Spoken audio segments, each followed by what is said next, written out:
In this video, I buy a window washer thingy-majingy, I order McDonald's in German, and I drive with both hands on the steering wheel. Before we continue this video, I just want to ask you guys one small favor, which is completely free and takes you about 2 seconds, and that is subscribing to the channel, hitting that button down below. More than 83% of you watching on a consistent basis aren't subscribed, and if you did subscribe, it would really mean the world to me, because I'm really trying to grow this channel to become one of the best road trip and EV channels here on YouTube. I put a lot of effort and work into these videos. The video you're about to watch took me about a day of filming, more than a day, like 12 hours, and also 4 days of editing. So it really is a lot of work. For me, it is a passion project, but for me, it would really mean the world if you subscribe to the channel, because that would, for me, signal that you guys want more of these videos. And as a promise to you guys for subscribing, I'm going to continue my quest on making better videos, higher quality, and also testing more relevant cars and going on more road trips like this. So with that being said, I hope you guys enjoy the rest of the video. A little more than 4 years ago, I drove a Polestar 2 long-range dual motor from Oslo to Italy. And then a few months later, I took my own Audi e-tron GT from Oslo down to Munich. And then 2 years ago, I drove a Mercedes EQE SUV 43 AMG from Oslo to Munich. And today is the day we're doing that exact same trip, but in the Audi A6 Sportback e-tron Quattro, which I genuinely think is the best car in the world at the moment to do this trip in. More on that later. But today, the first leg of the trip is from Oslo to a little bit north of Hamburg. We're going to go about 1,100 kilometers through Sweden and through Denmark. We're going to cross bridges, we're going to cross borders, we're going to go on the Autobahn today and see how fast this car will top out at. So today is an amazing trip where I have not prepared a single second for this trip. So I don't know where we're going to charge. I don't know what the car wants us to do. We're just going to put our destination, our hotel north of Hamburg, into the navigation system, and we're going to see what happens. Will we encounter issues? Will we be able to charge where we want to charge? Will we get the charge speeds? And what will the consumption be? And what range will we get in the real world? So guys, more on why I chose this car specifically for this trip, and more about this trip once we get on the road. Because we are doing this trip in an EV and because I have a home charger, we can start with a full battery. And that does give us a slight advantage over an ICE-powered car, because we don't have to stop early on to fill up. With a little bit of rain this morning and traffic on our way out of Oslo, we started with less than ideal conditions. And also, looking at the wind map, it looked like we would have a headwind all the way from Oslo to Copenhagen, or about half the trip.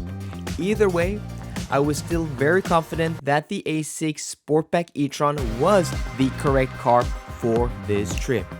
Because after clearing some traffic, driving a little bit on the motorway, and hitting a few rain showers, before we knew it, we were entering Sweden.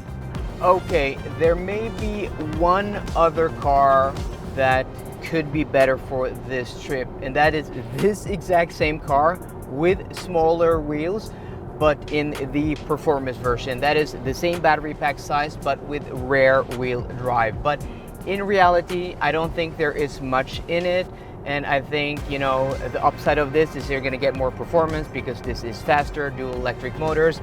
And once we get to Germany, yeah, we're going to test out the top speed. But this is the car that has gotten the most range in my range test I do here on the channel.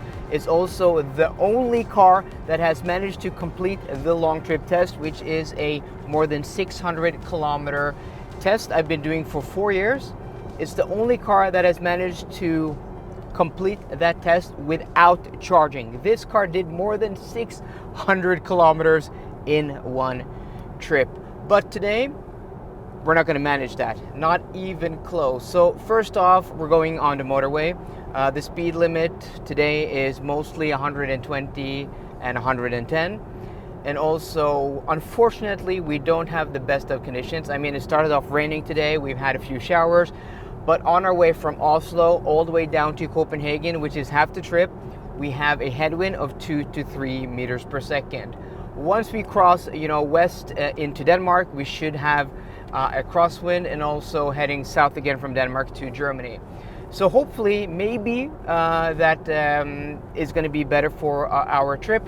But so far, after 2 hours on the road, we've covered about 160 kilometers, and our average consumption is at 20.0 kilowatt hours per 100 kilometers, which is higher than I was hoping. This car in my range test, going 120 kilometers an hour, managed 18.5 kilowatt hours per 100 kilometers. So we're not that far off, but I was hoping to have better efficiency, because I've driven this specific route from Oslo to Copenhagen a few times the past few months with the Porsche Macan 4 and also the Skoda Enyaq 85X. And that Enyaq was very impressive, very efficient. And so far, that Enyaq is besting this car when it comes to the efficiency. But again, different conditions. We had a crosswind that day. But yeah, it's around 90 degrees Celsius, cloudy skies, dry roads. So like weather-wise, except for that headwind, we do have very good conditions. So let's take a look at the route planner. This car also has an amazing route planner. It doesn't only have, fast charging, great efficiency, and a big battery pack, and it's also great to drive. It's comfortable. These seats are great. It has air suspension. The sound system is amazing. The screens are big. It has physical buttons, some touch capacitive buttons here for the steering wheel, but they're physical also to the touch.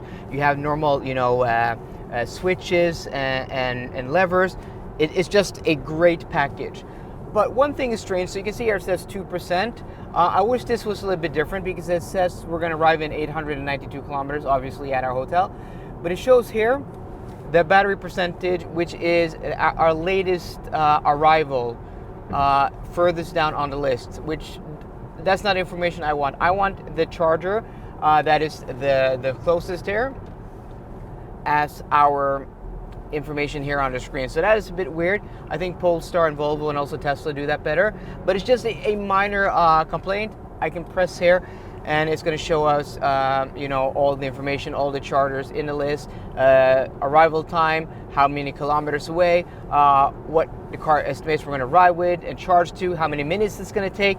This information is great. This is one of the best navigation systems, route planners in the business. My only thing is I wish it showed the most relevant information, the next charge stop, which is what I want. Maybe there's a setting I can dive deep into the menu and see, but this is what we get here. So when we set off this morning, the car wanted to choose one charger, and then it changed to a Circle K charger, and now it's changed to recharge McDonald's in Falkenberg, which is about 25 kilometers south of the Ionity chargers in Varberg. So I think we're going to be able to go further with this car, obviously bigger battery, and also even if it has the same efficiency as that Enyaq. And also, you guys know my guilty pleasure on trips is eating at McDonald's. I just never eat at McDonald's usually, but on road trips like this, I like to eat at McDonald's, especially going through different countries. So we're probably going to do McDonald's in Sweden here, and also maybe in Germany today. That's just so you know. So we've had one stop. I haven't been to the toilet yet, 2 hours on the road, but I've stopped to buy cleaning equipment for the windshield, because we're going to hit bugs. We already have some bugs on the windshield. Once we hit Denmark and Germany also, I think we're going to have a lot of bugs hitting the windshield. And strangely enough, once you get out of Scandinavia, these cleaning things aren't available at gas stations. Like, that's the only thing in Scandinavia and in Northern Europe. So that's why I brought my own. But as prepared as I was, I would not need to clean the windscreen anytime soon, because the weather quickly took a turn for the worse, and all hope of doing as efficient of a run as possible was crushed, because the next 2 hours of driving through the Swedish countryside and driving through Gothenburg, the rain would not stop coming down. And that meant, of course, the consumption did get worse as we approached our first charging stop of the day. The weather the past 2 hours has been dreary and terrible. It's just been raining. That in combination with, north of Gothenburg until this section here, it's just forest and woodland. It's so boring. And us having a headwind has not been good for consumption. But we're now going to stop here to do our first charging stop here at the Recharge Chargers here in Falkenberg. Okay, so we're here and then we're gonna have to back up into this bay, which was a little bit offset. Thankfully, they have like 4 of these Alpatronics chargers, and I think we're gonna have to like just have the nose stick out a little bit here. Okay, guys, I'm gonna show you this. We're now here with 9% stated charge. The car, was estimating up and down for a long time, down to like 2 or 3%, and then it went up to 9 now. Average consumption 21.4 kilowatt hours per 100 kilometers, and we've now covered 405 kilometers. So not, the consumption I wanted. I was, hoping that we would have been able to get here as low as maybe 18, because we had really low consumption with the ENIAC 85X, about a month ago. But because of the weather, that is why, we have this high-ish consumption. The rain, a lot of water in the road. I mean, it's been raining a lot, and also that headwind. So we're gonna pop out now. And this A6 has its charge port here on the driver's side, electrically operated. So let's open up the flap there and let's tap my charging card here. Audi has given me a charging card for this trip, which is very generous of them. So let's see if we can just tap this card here. This should be possible. There we go. That is perfect. 031. So we're gonna choose this charger here. And I think the car wants us to charge to like 50% for about like 15 minutes, something like that, because the car wants us to do 3 charging stops in total. But we're not going to do that. What we're going to do here is we're going to just connect now here. We're at 9%, and then I'm going to go in, have some lunch here at McDonald's. I haven't eaten anything all day. That's probably going to take like 20, maybe 25 minutes from me sitting down ordering food and until I'm finished. And then we're going to hop out back into the car, and we're probably going to be at like 90%, I'm guessing, once we're done charging. So let's see what charge speed we're going to get here now. So 186 kilowatts at 9%, which is shy by quite a bit of the 270 kilowatts, but I'm guessing we're going to get closer to that 270, above 10%. We're going to go in and eat and let the car charge. While the car was charging, I hopped into the McDonald's and ordered myself a guilty pleasure meal, which I enjoyed every bite of. After about 25 minutes, I popped back out to the car, but was surprised we were only at 78% charge, a little lower than anticipated. I'm guessing the reason for the somewhat slow charging session was because the charging station was completely full when we first connected. Either way, we had more than enough juice to continue on our trip. Making our way through the last portion of Sweden, the bad weather continued, and it wasn't before we approached Denmark things would get better. Finally, guys, the bad and rainy weather has finally stopped as we are crossing the Öresund link, the bridge, island, and tunnel that connects Sweden to Denmark, or connects the Scandinavian peninsula to mainland Europe. So that means we're now crossing into Denmark, and we've now covered 592 kilometers, and we're more than halfway through our trip. So we're now at 32% stated charge. Consumption has dropped now to just below 22 kilowatt hours per 100 kilometers. And when we take a look here at the route planner, the charger that the car put in as we left Falkenberg And according to the car, we're gonna arrive there at the Clever charging station here in Ellund West with 12%. When we left, the car estimated we were gonna arrive with 5% as we now cross into Denmark. This is such a beautiful bridge.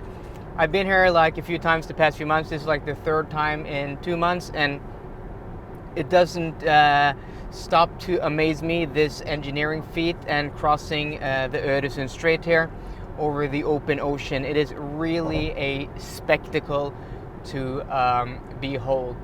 So the car wants us to do 2 more charging stops. I think we're going to do this one for 30 minutes. Hopefully we're going to get, you know, that charge speed we didn't get at our last charging station, because I think because of the occupancy there, like the capacity was topped out. But still, we were able to go to 78% in 25 minutes, which was fine enough. We're able to go here and arrive there with 12%, hopefully. But now that we are moving westward instead of straight south, we should have crosswinds instead of headwinds, and that means hopefully our consumption as we move westward through Denmark is going to drop. Crossing my fingers for that. Now driving into Denmark, we did experience a little bit of traffic passing Copenhagen. But the good thing is that the weather stayed dry and the winds were now crosswinds, not affecting our consumption as much as earlier on this trip. And before we knew it, it was time for our second charging stop before saying goodbye to Sjælland. Okay guys, our second charge stop. We are here at the EON chargers right before Store Bæltsbroen, the big bridge over here. The one that actually brings us to continental Europe, because the Øresund bridge brings us to, you know, the island where Copenhagen is on. And so technically it's an island, but now we're gonna go from like the middle island to that Copenhagen island to the island, to what connects us to mainland. Well, actually there's another island if I'm not mistaken, and then there's a small bridge. But yeah, basically it's what I call you know, mainland Europe. But you know, correct me in the comments, guys.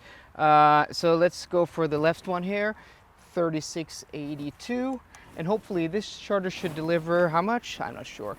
It says probably 300 kilowatts. These chargers should deliver 300 kilowatts. Let's see if we can do this one-handed. There we go.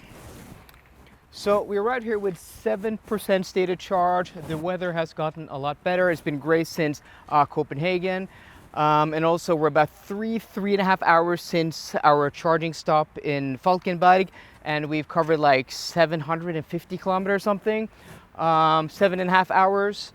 And our average consumption has now dropped to 21.0 kilowatt hours per 100 kilometers. So better weather, and also having, you know, a crosswind instead of you know, a headwind does help. So let's see what charge speed we're going to get now. We're at 7% state of charge. Let's see if we can move that cable there without disrupting the charging session. So 144 kilowatts, 7% state of charge. Again, below 10%, we may not, you know, get that full charge speed. So let's check that in a little bit again. Okay guys, it looks like once we hit 20% state of charge, the speed is climbing, but we're still only seeing like 224 kilowatts. I don't remember the charge curve of this car, so maybe, you know, because this car is the only car that was able to do the long trip test without charging, I haven't actually, you know, done that much charging with this car, but I have, you know, driven this platform extensively, both the Q6 e-tron, the SQ6. I've driven the S6 version of this. I've also, you know, driven the Macan many times. So I don't, oh, there we go guys. Okay, now finally it's 23% state of charge, 269 kilowatts. So I was like, oh, maybe there's an issue with the charger here. Maybe there's an issue with, I don't know, the charging stations in Denmark, because, you know, I was looking back at the trip I did 4 years ago with my e-tron GT, where I didn't, you know, get 270 kilowatts in Denmark at any of the charging stations, which is, you know, the peak charging speed of that car as well. So what we're going to do now is that I'm going to charge here. The car wants us to go to like 76% state of charge. charge for about 16 minutes or something like that. I'm going to do that, but what I want to do is that we're going to go to the Danish-German border, obviously because we are going to Germany. But I want to just charge up here, and then I want to do another charging session at the border. So I'm just going to drive the speed limit. We've been doing 10 above the speed limit the whole way from Oslo down here. And once we, arrive at the German border, I'm going to give you guys an update about the consumption. Because if I'm not mistaken, when I did my e-tron GT drive 4 years ago, we had an average consumption of about 23.5 kilowatt hours per 100 kilometers at the German border from Oslo, but with better conditions. I think we're going to have lower than that with this car.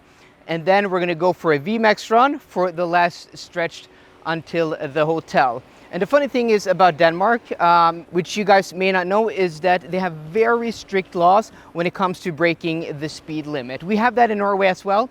But what is special about Denmark is that if you go twice the speed limit, the police and the state will actually impound your car.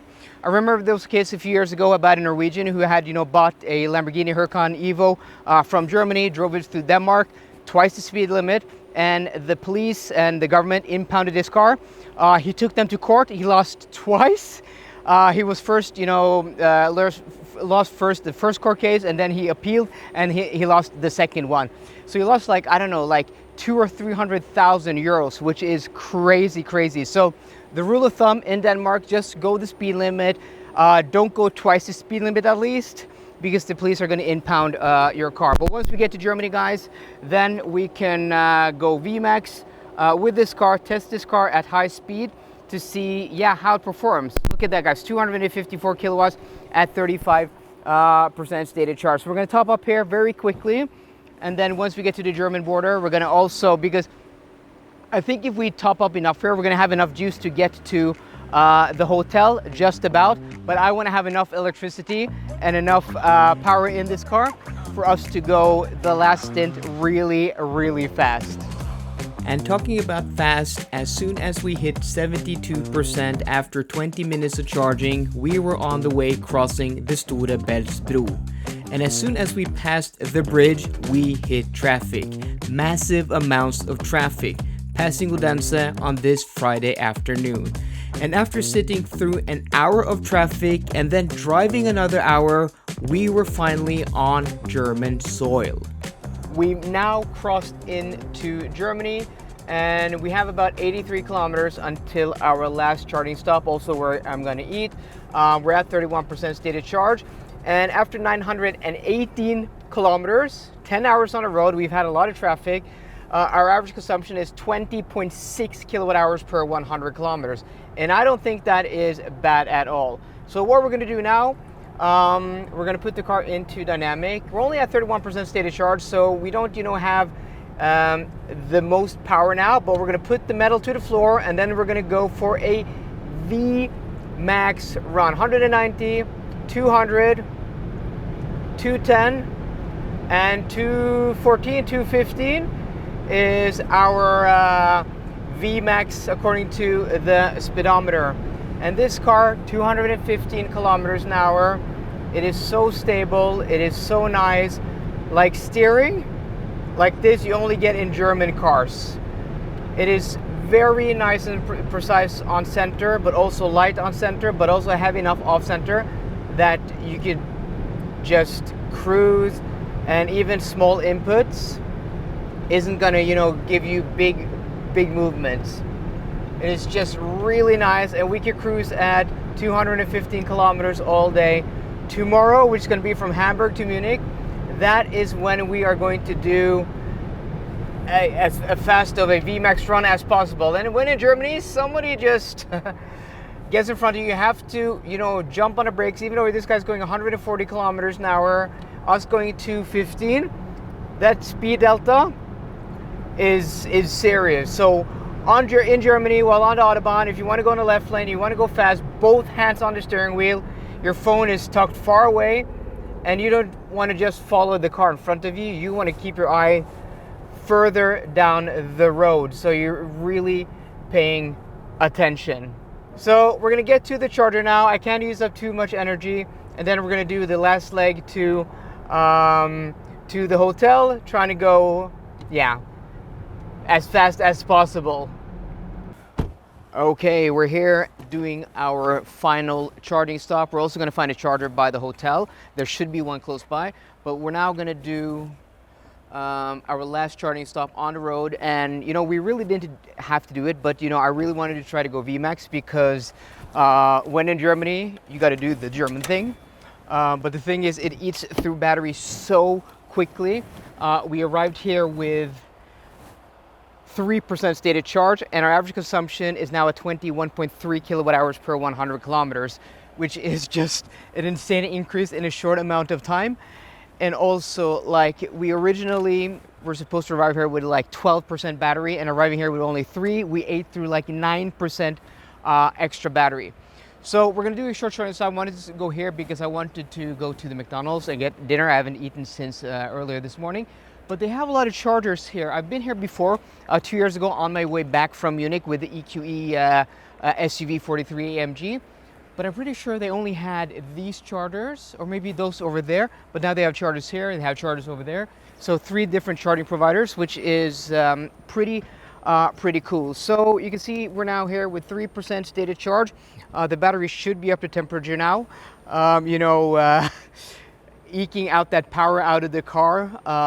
You can see that we're hitting 250 now at 4% stated charge. So we're probably gonna top up pretty nicely here. I'm gonna go in and get some food, and when we're gonna do that, I'm gonna get some food, let the car just top up. So we're gonna do one last V max run before we get back to the hotel.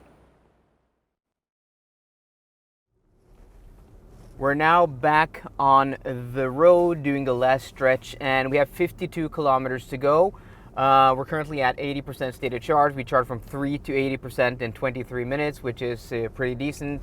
Peaked at like 285 kilowatts. And the car's estimating we're gonna arrive at the hotel with 67% battery. But now we're gonna do flat out once we don't have any speed limits here. So here we have speed limits, so we're going to put the car back into efficiency mode, which we've been running the car in the whole day. We're going to be about an hour later than the car predicted, and that is because we were sitting through so much traffic in Denmark, outside of Odense. It was so frustrating. So right up here we have a stretch of de-restricted Autobahn. We're going to put the car back into dynamic, 80% stated charge, and then let's see. Yeah, it pulls really nicely, this car. 462 horsepower, 0 to 100 kilometers an hour in 4.7 seconds, but with only a top speed of 210 kilometers an hour. We quickly top out at 215. But the car is so stable, and being on the Autobahn, there's very little tire noise. I mean, even wind noise is nicely suppressed. Double glazed windows, but going 215 kilometers an hour, I really don't have to raise my voice. It is such an awesome car to travel with at high speed. It is so stable. The air suspension, hunkers down on its suspension in dynamic mode, and yeah, the car is just amazing. I can't wait to do the trip tomorrow. We're going to try to go from Hamburg to Munich as fast as possible. So what I'm going to do now, I'm going to reset the short-term trip computer here just to get a gauge over the consumption we're going to have from here to the hotel the last 45 kilometers. We've now arrived at the hotel. So first off, our last run going 42 kilometers. We had an average speed of like 187 kilometers an hour. And what was the actual consumption? Because that was something quite insane. Let's see, 46.6 kilowatt hours per 100 kilometers. Average speed 188 kilometers, 186, and we went 41.5 kilometers in 13 minutes, which is just insane. I mean, that's going to be tomorrow's video. So, be sure to like this video down below, and also subscribe to the channel and hit that notification bell so don't miss out on the next video, which is going from here to Munich. We're going to go VMAX all the way. Going to see how high consumption we're going to be able to have. But okay, so today we covered 1,053 kilometers, 11 hours and 18 minutes on the road, with an average speed of 93 kilometers an hour. And remember that average speed is first sitting in traffic in Oslo this morning. It is also going through Gothenburg, and is also driving through a little bit of traffic in Copenhagen, but a lot of traffic in Odense. I think we probably like added an hour and 15 minutes because there were like accidents, there was a lot of traffic. It was just not the best day to travel through western Denmark or the middle of Denmark. So I think that average speed is actually pretty decent considering how much traffic we sat in.